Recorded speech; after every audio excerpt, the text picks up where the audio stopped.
Hey guys, I'm Peggy and I am growing a cut flower garden here on my allotment in Kanagawa Prefecture, Japan, which is just south of Tokyo in USDA Zone 9B. Thanks for checking out my channel. Man, it is really hot today.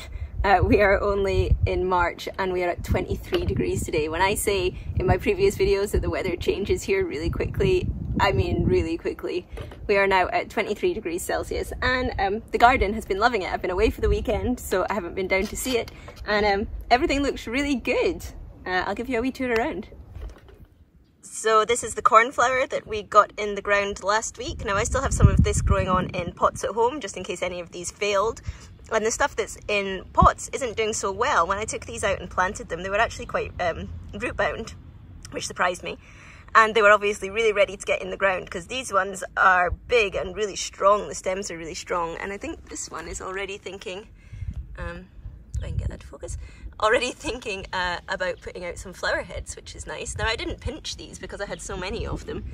I don't think I'm going to need that many, so I didn't bother pinching them.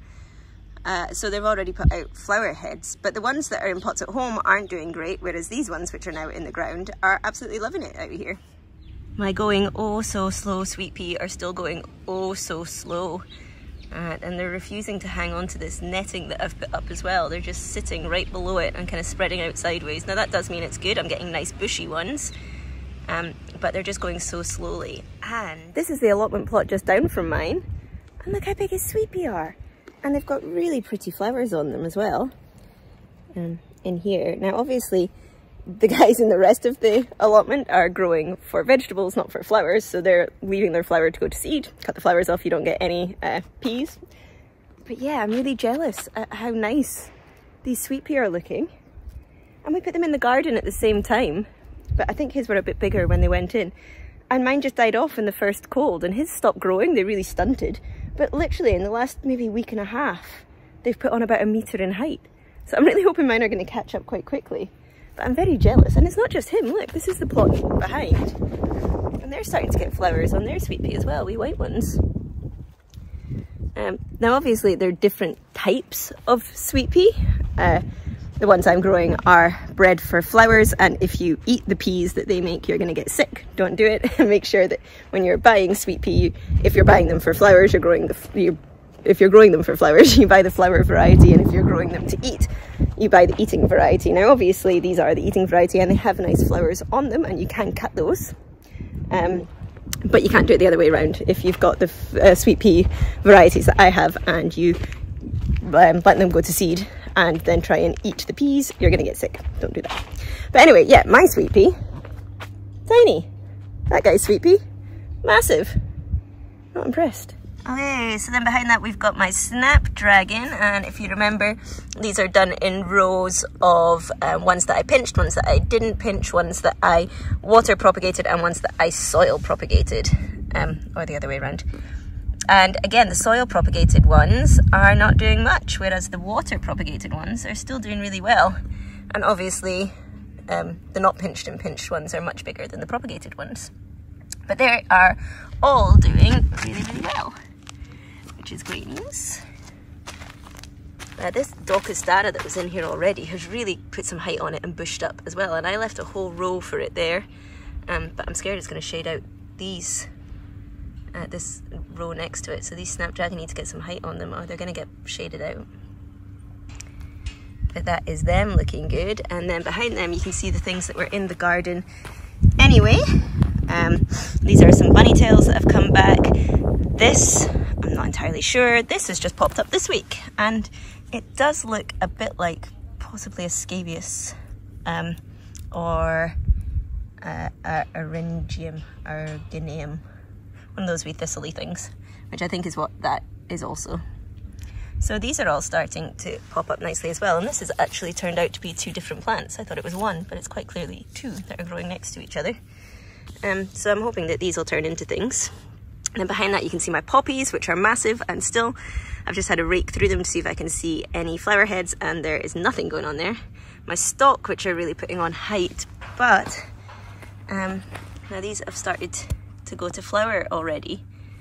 if you watched my video about me putting in my other stock seeds, so these are my autumn sown stock, and then I did some spring sown stock. It's a tongue twister for you. And when I was doing them, I was scared that I had planted them a bit too late, because they need the cold to start growing, and then as soon as the heat comes on, they go to flower. So it doesn't matter how short their stems are, when it gets to a certain temperature, they go to flower really quickly. And I think that's what's happening here, is that this guy, I mean, he's not tiny, but he's not a stalk. A stalk should be much taller than that. He's about 30 centimeters and is already starting to go to flower. So I think I might actually have to go and get some shade cloth and see if I put some shade cloth over these, if they'll slow themselves down a bit. But that means it's not looking good for my spring sown stock, which are still only about that big, and I think it's going to get too hot too quickly for them. So lesson to me, in my climate, I should be planting all of my stock as autumn sown, because the spring sown stuff just doesn't have time to get going before the weather changes. Let's see how big these ones get anyway. This is where I planted in all of my dahlia, and the stake mark where each dahlia is, and I have nothing coming through yet, which is really concerning me. I'm quite worried about that. I'm hoping they're going to come through soon. And then in front of them, my calendula, which again are looking like they're loving it out here with their feet in the actual soil and are spreading out nicely. And then here is my gypsophilia, or baby's breath, most of which are doing okay, except for this one, which doesn't look very genki at all. But yeah, they're doing really well. And that is everything that's in so far. Okay, so now that the weather has changed quite so drastically, and it's much warmer, it means I can stop faffing about at home with starting seeds and potting things on, and just go to direct sowing. Yay! And I am going to start with my cosmos. Now these cosmos, I have Cosmos chamboise, Cosmos cupcake variety, and Cosmos apricotta. These are much simpler cosmos than I grew last year. Last year I tried to grow a lot of the double click variety, and I didn't have much success with them. I feel like I started them too late. I didn't give them the support they needed, and I ended up with flowers that weren't great. They weren't big, and the heads were so heavy because they have so many petals on them that the stems weren't actually long enough to hold the flower up. So although they look quite nice in the garden, when I tried to use them as a cut flower, they just drooped over and they didn't last very long. So lessons learned from last year, I went for much simpler cosmos varieties. Now these actually say that I should still be sowing them indoors. So indoors March to May, so outdoors April to June. But when you read it, it also says you can direct sow them once your threat of frost has passed. Now, we're 23 degrees today. I don't think we're going to get much frost going on. So I'm going to say I'm in 9B. This is written for colder climates, and I am going to get these in the ground. The reason also that I want to direct sow this year is that I didn't last year. I started them off at home last year, and they did really well, and they transplanted really well, and it wasn't a problem. But I just want to see if I can simplify the process and get the same results if I plant them out directly. So that's what I'm going to do. And they are going to go at the bottom of this row behind my cornflower. Okay, so I'm going to put these guys in right here behind my cornflower, and this whole row is just going to be Cosmos and Zinnia. Although, like I pointed out earlier, there are some things left over from last year that I'm just going to plant around. But in the Cosmos section, there isn't anything, so that's fine. Last year, I planted 3 of these per what should be a 90 centimeter row, and I felt that that was too close. They shaded each other out, they were competing with each other, they got all tangled up, it was just a mess. So first lesson that I've learned from last year is not to plant them so close, so I'm going to do 2 in the row. And I'm going to do 2 rows of each, so I'll just have 4 of each plant and 3, so 12 rows, right? No, 6 rows. 6 rows, 12 plants. So that's what I'm going to do. The other thing that I learned is these were good to pinch. It gave me more, well, it gave me lots of flowers, but because my flowers were so small last year, I did read that pinching your flowers can make them smaller. So I'm going to do a bit of an experiment this year. I'm going to pinch the 1 row of the flowers and not pinch the 2nd row, and see if that gives me any difference in what I'm growing. But first, I need to get them in the ground. So here we go. Want to see some pictures? Around this one. Kind of a lemonade-y colour, and the cupcake ones are really cool, and they are pink and white, and then the apricot. which is lovely, the apricotta. I seem to have picked a lot of apricot coloured flowers, which is weird because it's not really a flower that I like. I much prefer stronger colours. But nearly all of my aster are apricot, and these are apricot, and I've got a few others. At least all the flowers will match nicely. I'm just not sure what I was thinking on seed buying day. Anyway, get these in the ground. Okay, it is really hot today, but it has actually been raining earlier in the week, so the soil is still quite moist, but I'm going to go ahead and pre-moisten it before I put in the seeds. I don't like to water after I put the seeds in, because last year when I was doing that, the seeds all moved around a bit. So I find it's better to water before you put the seeds in, and then they're going to nice moist soil, and we are actually forecast rain for the rest of the week. So they're going to keep nice and moist, hopefully, until they start to germinate. Yay!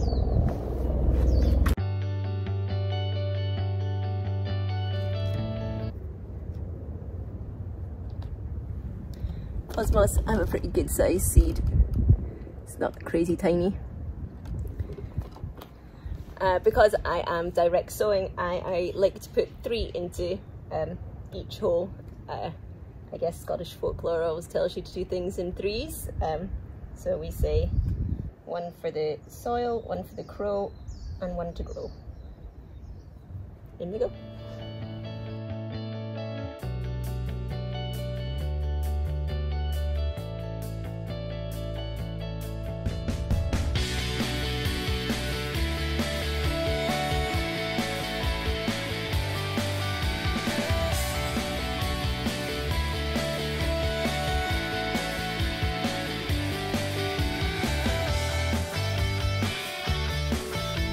Hot.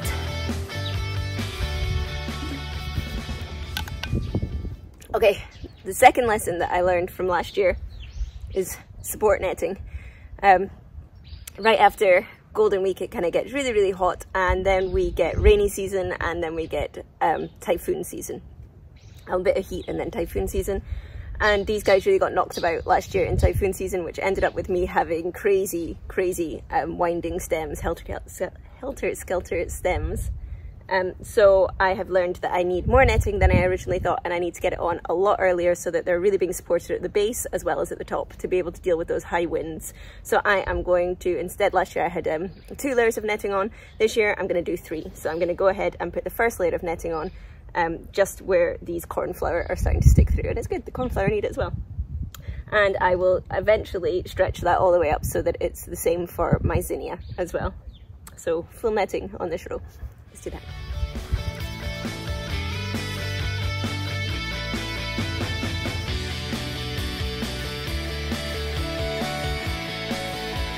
For my netting I actually use this, which is more for, I've got it for my sweet pea as well. I think they sell it to grow cucumbers and tomatoes off. But it's nice and cheap and easy to get, and this is the 2nd year I've used it, and it's still in perfect condition, so you're not wasting it. And then I am tying it on just with cable ties. Not cable ties, these little kind of bendy ties. And again, these are all ones from last year as well. When I take everything down, I just straighten them out and keep them in my little garden toolbox so I can use them again.